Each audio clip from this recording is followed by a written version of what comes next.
আপনি একটু পরে মারা যান, কালকে এই মুহূর্তে আপনার ঘরে বিভিন্ন জন বলা বলি করবে, আহারে ও এইটা করছে, ও গতকালকে বাজারে গেছিল এই টাইমে।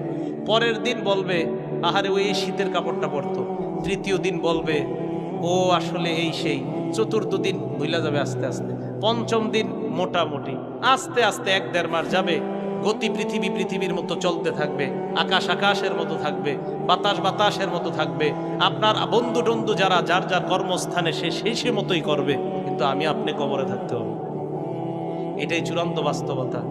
ইমানদারকে যখন বলবে আমি ইমানদারকে সত্যায়ন করলাম, আমার ইমানদার বান্দা যা বলছে সত্য কথা, এই কথা বলার পর আল্লাহ বলেন আফরিশুহু মিনাল জান্নাহ, আমার ইমানদার বান্দাকে কবরের মধ্যে দুনিয়ার মানুষ 3টা পাতলা কাপড় দিয়ে পাঠাইছে। আল্লাহ বলবে আফরিশুহু মিনাল জান্নাহ, আমার বান্দার কবরে, আমার বান্দার শরীরে